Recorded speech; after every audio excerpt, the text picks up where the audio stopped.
Welcome to the Depth Dive.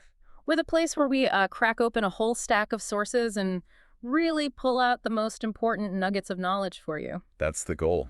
Today, we're diving into, well, a really fascinating collection of insights. Now, on the surface, they might seem totally unrelated. Yeah, pretty different areas. But stick with us because you'll soon see they reveal this powerful interconnected blueprint. It's all about how we communicate, how we learn, and yeah, how we grow and succeed in this, digital world we're all in. That's absolutely right. We've pulled together material from, well, everywhere. The nuts and bolts of English grammar, the ancient art of storytelling, Right. all the way to really cutting-edge strategies for, crushing it with podcasts and figuring out YouTube growth, and importantly, monetization. Okay. So our mission for you today is basically to connect those dots. We want to spark those aha moments to show you how mastering communication isn't just about sounding good. It's about making a real impact and, yes, maybe even building a sustainable income from it. Okay, let's do it. Let's peel back the layers here. Our first stop is something really fundamental.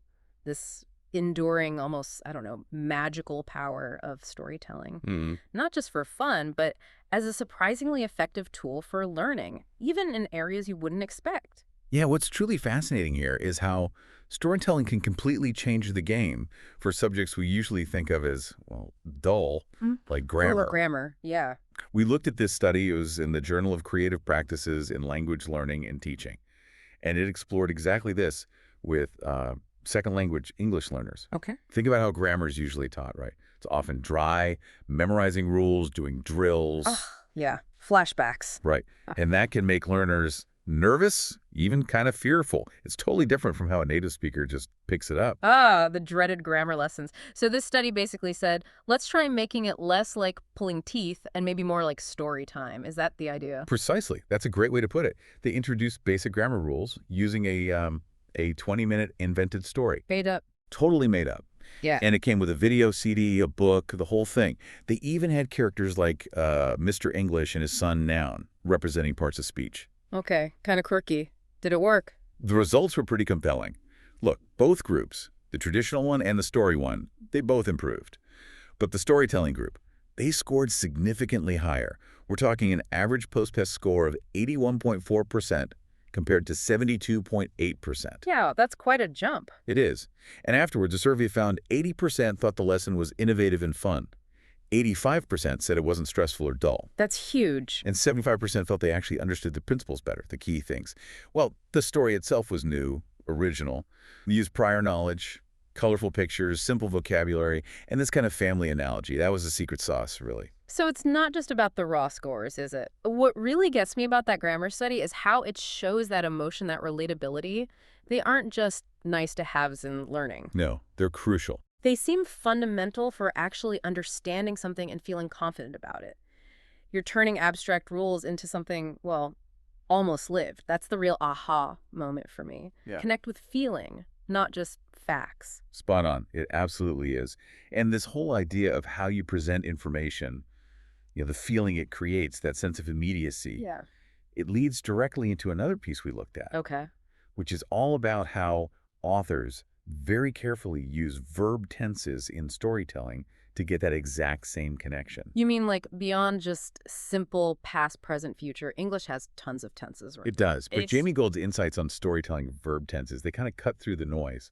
There are 12 tenses in English, technically. Right. But for most powerful narrative storytelling, you're really relying heavily on just three. Simple past for the main story flow. Okay. Present tense for dialogue. Yeah. And those direct internal thoughts, what the character is thinking right now. Makes sense.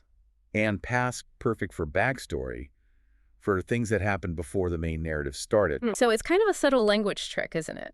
It means a skilled storyteller isn't just like reporting events. No, not at all. They're sort of orchestrating your experience, making sure you're right there, holding your breath, just like the character. That must be the power of that literary past tense you mentioned. It collapses time, makes the story feel like it's happening now. Exactly. Yeah. That's perfectly put. It's like the difference between someone saying, I went to the store yesterday. That's just a report, right? Yeah. Versus saying, suddenly the door creaked open and I just knew something was wrong. Oh. See? In that second one, you feel like you're living it. Yeah, definitely. That uses literary past tense. It makes you, the reader, feel immediate to the action. It builds suspense because the character, you don't know what's coming. It's very different from what's called normal past tense, where the narrator clearly knows the whole story, the outcome. Yeah. That creates distance. Right, like little did she know kind of thing. Exactly that. So understanding this difference, it's pure gold for writers. It helps them consciously pick the best tense and avoid stuff that might accidentally, pull readers out of that immersion. Okay, so we've seen how powerful storytelling is, whether you're teaching grammar or writing a novel. But how do these sort of timeless ideas about engagement and immediacy, how do they work in the really fast-paced world of digital content? Good question. Let's shift gears. How does this apply to platforms like podcasts and YouTube? It sounds like it's all about structure and strategy to keep people hooked. Absolutely. Structure is key. Let's start with podcasting. We looked at an article from Hello Audio, How to Structure a Podcast, and it really hammers home that a clear, consistent structure is, non-negotiable if you want listeners to stick around. Makes sense. And get this, an impressive 68% of podcast listeners actually finish every episode they start, especially for the popular shows. Wow, 68%. That's huge retention. Well, it makes a podcast structure so effective then. Well, think of a really good podcast, like a well-produced TV show. It needs 3 core parts. First, a sharp intro. Needs to hook you in the first, say, 3 to 5 minutes. And critically... No ads right away. Exactly. Without pre-roll ads that just kill the momentum before you even start. Then you have the body, that's the meat of your content, where you front-load the real value. Get to the good stuff quickly. Right. And finally, a clear outro. Wind things down, give a sense of completion. This structure, it creates coherence. It makes it easy for you, the listener, to follow along. Plus, it keeps the host organized. Yeah, I can see that. And it lets you strategically place those value bombs or those key insights or tips early on, usually in the first 2/3. Then you have room for more engaging banter or stories later. But making a successful podcast, it demands prep. Choosing the right format, solo co-host, interview writing, strong descriptions with keywords. For discovery, yeah. For discovery, exactly. Delivering truly valuable stuff, sticking to a schedule, and of course, making sure it sounds good. High-quality production matters. And part of that quality, that value, I'm guessing, is being clear and not just rambling on. Is that where scripting comes in handy? Totally. Buzzsprout has a guide on how to write a podcast script and points out that even a simple outline makes recording and editing way more efficient. Yeah, cuts down the waffle. Cuts down the waffle, reduces rambling, and it really helps smooth out guest interviews too. Common elements you'd script, or at least outline. An intro that grabs attention, guest intros that build some rapport, Right. Sponsor messages, but making them sound natural, not just dropped in. Yeah. Segues to transition smoothly, maybe quick summaries of key points, and a really clear call to action. Just one call to action. Ideally, yeah. Keep it focused. Like just ask people to subscribe or just ask for a review. Don't overwhelm them. So it's less about sounding like a robot reading and more about having a roadmap so you don't get lost. Are there different ways to script? Exactly right. It's a spectrum. You can have minimalist outlines, just bullet points, gives you lots of freedom to ad-lib. Or you can go all the way to fully scripted, word for word, which you might need for something like an audio drama. But even for casual styles, like a solo show or an interview, just having a detailed outline with your key points and questions, that gives you enough structure without sounding stiff. Gotcha. Best practices. Do some keyword research first. Figure out what your audience is actually asking. Maybe use dictation software to write the script so it sounds more like talking. Keep it simple. Add notes for yourself, like pause here or emphasize this. Oh, like stage directions. Kind of. Yeah. And always do a quick dry run. Just read it aloud to make sure it flows okay. Okay, that makes a lot of sense for podcasts. Now let's pivot to YouTube. Because the whole landscape there, how content is delivered, it feels like it's constantly changing. Oh, it is. And our sources dug into this really fascinating debate, almost a strategic puzzle for creators.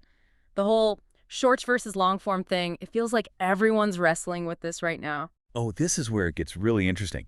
And honestly, it's a critical distinction for anyone who's serious about building an audience, especially an educational one.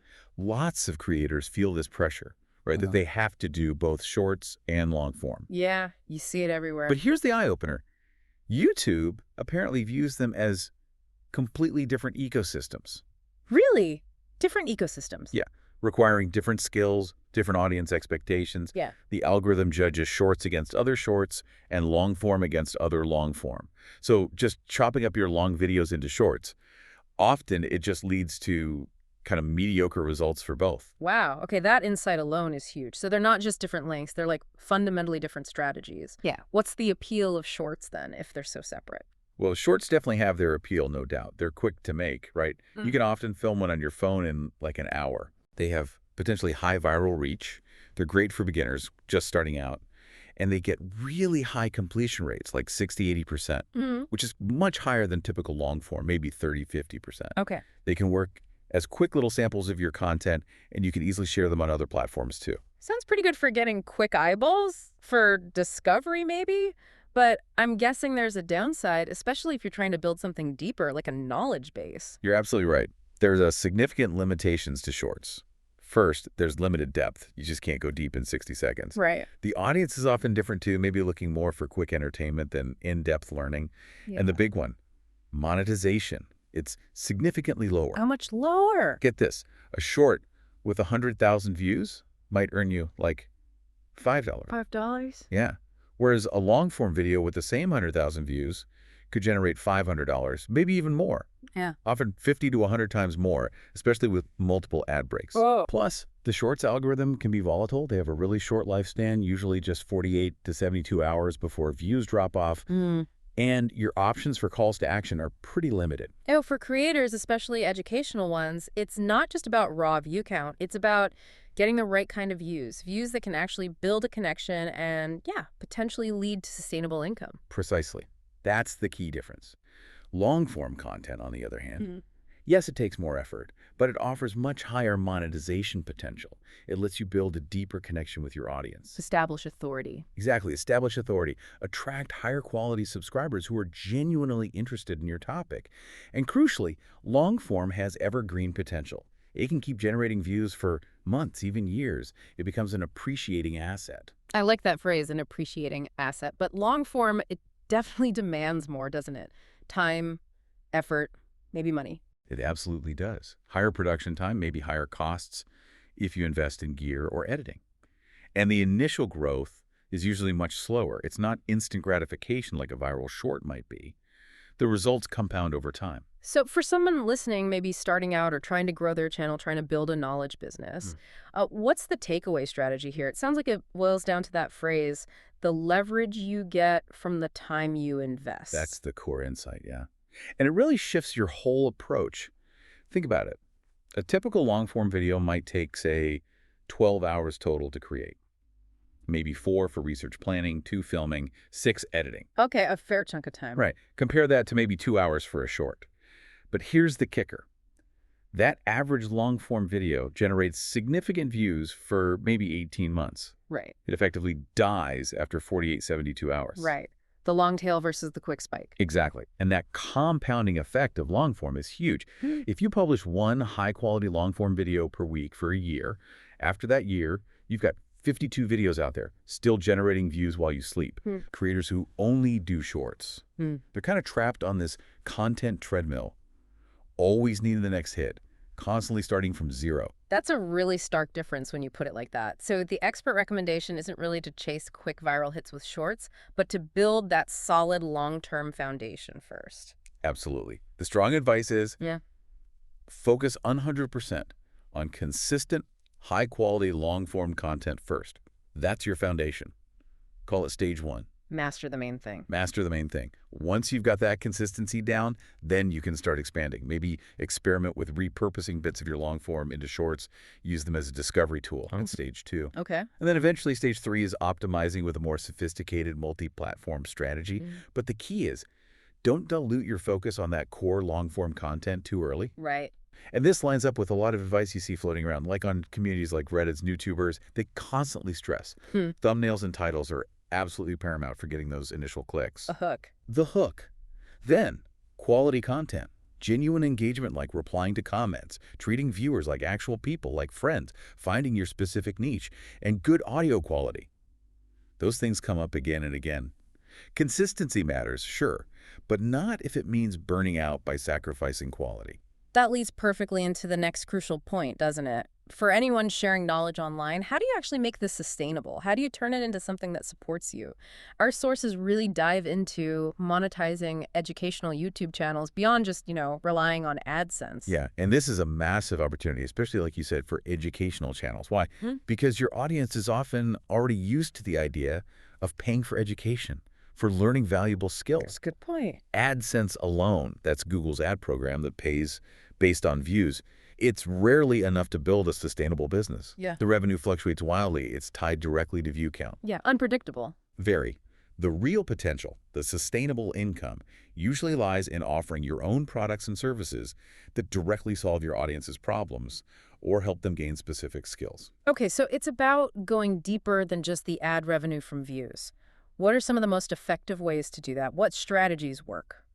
Think of it like building multiple streams of income around your expertise.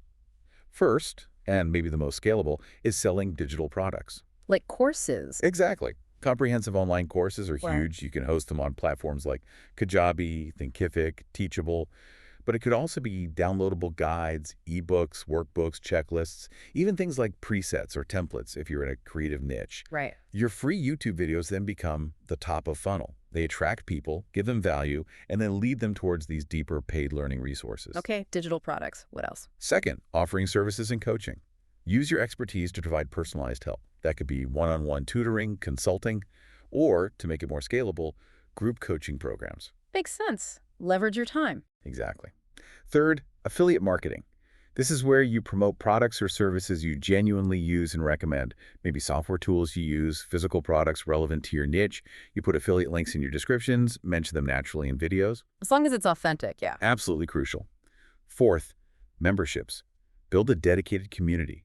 Offer exclusive content, maybe bonus tutorials, Q&A sessions, early access to videos, a private forum, something valuable just for paying members. Like a Patreon model or... Precisely. Huh? And finally, as your channel and authority grow, brand deals and sponsorships.